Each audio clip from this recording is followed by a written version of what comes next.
Pemirsa, jumpa lagi dalam Suarga Suara Warga bersama saya Mira Azahra. Penerimaan peserta didik baru tahun 2023 akan segera dimulai pekan depan. Bagaimana persiapannya? Kita langsung saja ke sekolah-sekolah di jenjang SD, SMP, dan juga untuk provinsi di jenjang SMA. Dengan tema Menyongsong PPDB tahun 2023.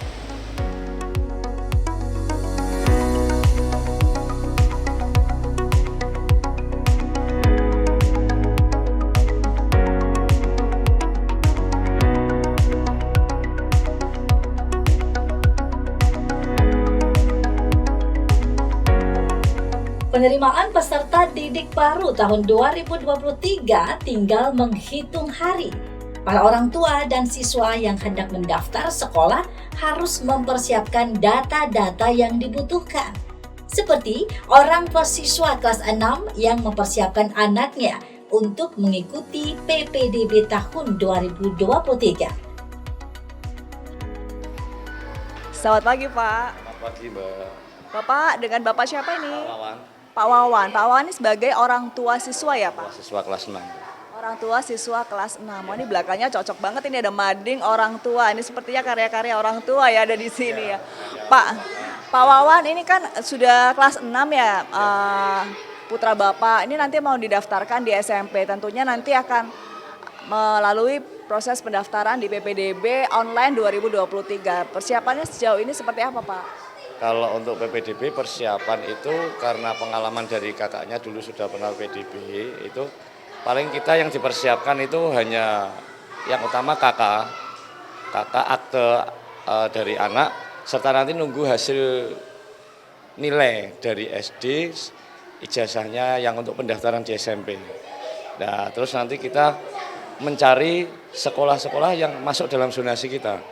Jadi kebetulan di sini tiap alamat kakak per kelurahan itu ada 4 sekolah yang jadi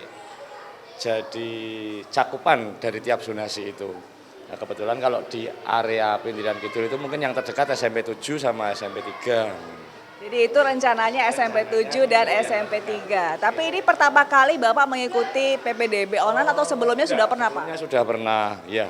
Jadi dulu kakaknya juga dari alumni SD Pintiran Kidul ini, dan kebetulan dulu diterima di SMP 7, sekarang sudah di SMA 3. Jadi sudah beberapa kali ikut pendaftaran online.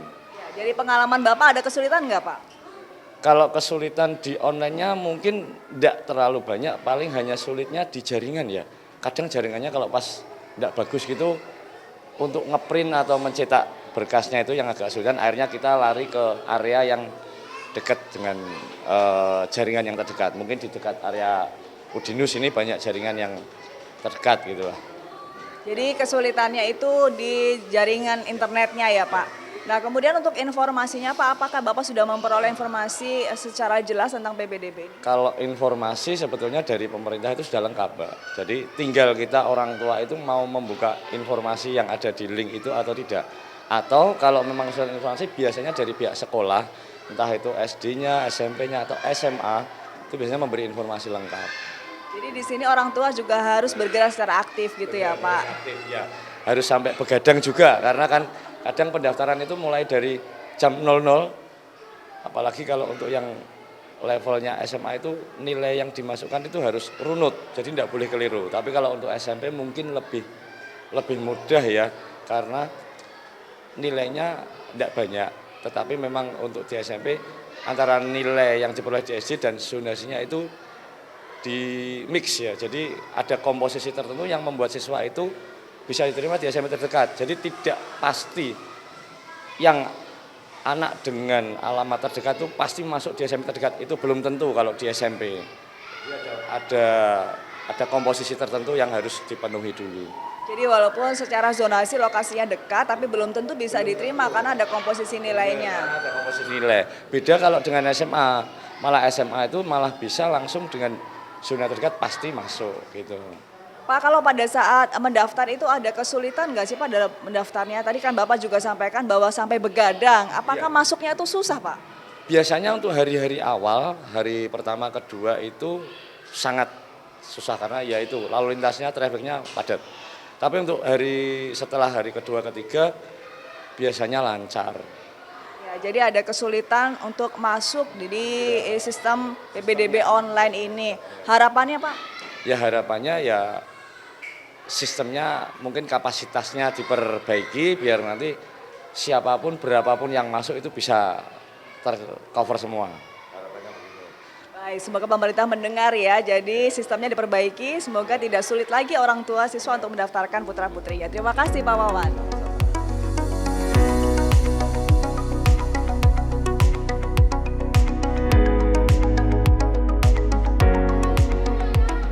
Selamat pagi Pak. Selamat pagi Mbak, Iya, dengan Bapak siapa Pak? Bapak Joko Siswanto.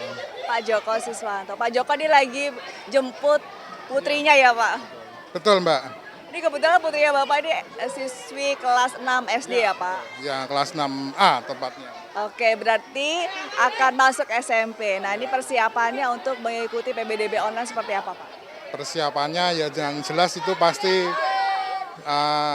internet ya Mbak, karena nanti kan ada pra pendaftaran, pasti kita pakai minimal lah HP. Ya biasanya kalau rolling kita pakai HP, tapi kalau di rumah mantaunya pakai laptop gitu. Ya kira-kira begitu Mbak persiapannya. Oke, ini baru pertama kali atau sebelumnya sudah ada pengalaman, Pak? Ini anak saya yang pertama dan terakhir karena anak saya cuma satu. Oh, berarti ini baru pertama kali pengalamannya ya. Nah, informasi yang Bapak dapatkan tentang PPDB online ini sudah cukup jelas atau belum, Pak? Sebetulnya sudah, karena dari pertama sebelum ada ini tes ujian, saya sudah cari-cari literatur tentang cara-cara untuk ke SMP itu bagaimana begitu. Jadi Bapak ini cari sendiri informasi? Ya betul. Terus di samping itu ada tambahan, mungkin nanti kalau dari Bapak Ibu guru bisa memberi penjelasan lagi kan nanti lebih jelas itu. Setidaknya kita kan tahu, kita tinggal nanti melangkah lebih gampang gitu. Baik, semoga nanti lancar ya Pak prosesnya. Terima kasih Pak.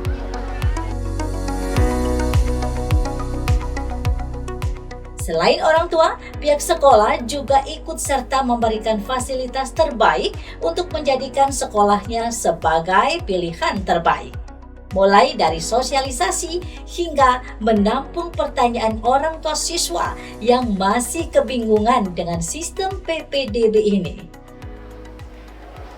Selamat pagi Pak. Selamat pagi. Dengan Bapak siapa? Pak Hartono. Pak Hartono di sini sebagai guru kelas. Iya, saya sebagai guru kelas 4. Guru kelas 4. Pak, ini kan PPDB sebentar lagi ya Pak. Sejauh ini persiapan SDN Pendidikan Kidul seperti apa? Ya, untuk persiapan saat ini kita sudah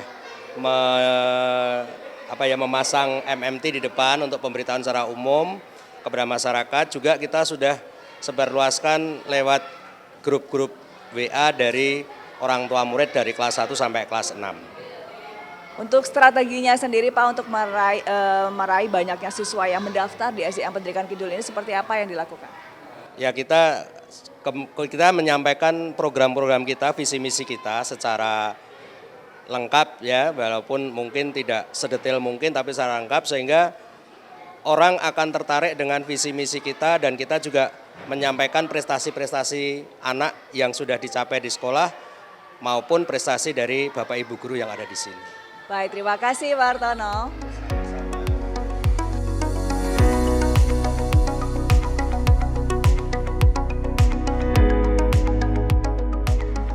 Selamat pagi Pak. Ya, pagi, selamat pagi. Dengan Bapak siapa? Bapak Arwan, Bapak Arwan di sini sebagai apa Pak? tenaga administrasi. Tenaga administrasi. Wah ini bikin saya gagal fokus, ini banyak sekali nih prestasi yang sudah diraih SDN Pendidikan Kidul ya Pak. Nah ini kan sebentar lagi kita memasuki PPDB di Kota Semarang tahun 2023 ini. Persiapannya sejauh ini seperti apa Pak? Ya, persiapannya membantu siswa yang kesulitan online. Sejauh ini masih banyak yang kesulitan online Pak? Iya, karena minimnya pengumuman dari Disdik. Minimnya pengumuman dari Disdik. Apa upaya yang dilakukan sekolah supaya orang tua siswa ini semuanya bisa terinformasi secara masif Pak? Sekolah mengadakan sosialisasi ke orang tua murid. Sosialisasi ke orang tua murid. Oke, Pak ini kan banyak beberapa hal yang selalu dikaitkan dengan BPDB, salah satunya sistem zonasi. Apakah sistem zonasi ini mempermudah atau mempersulit para orang tua siswa? Kalau bagi saya sih mempermudah karena siswa lebih dekat ke sekolah. Kemudian untuk kuotanya sendiri Pak di SDN Pendidikan Kidul ini seperti apa kuotanya? Kuota per kelas 28, di sini ada 2 kelas jadinya 56. Untuk pemberian kuota untuk yang afirmasi seperti apa Pak? Kalau afirmasi ada jumlah persenan. Afirmasi kalau tidak salah 10% dari jumlah kuota. Afirmasi 10% dari jumlah kuota. Jadi di SDN Pendidikan Kidul ini juga menerima begitu ya Pak. Kemudian pada saat COVID kemarin itu pandemi ya Pak, itu banyak sekali yang kehilangan orang tua Pak. Apakah itu juga masuk dalam pengecualian dalam PPDB 2023 ini Pak? Kalau soal afirmasi itu dari kelurahan. Data diambil dari DTKS Dispenduk Capil. Berarti datanya dari Dispenduk Capil. Oke, terima kasih ya Pak atas keterangan yang disampaikan.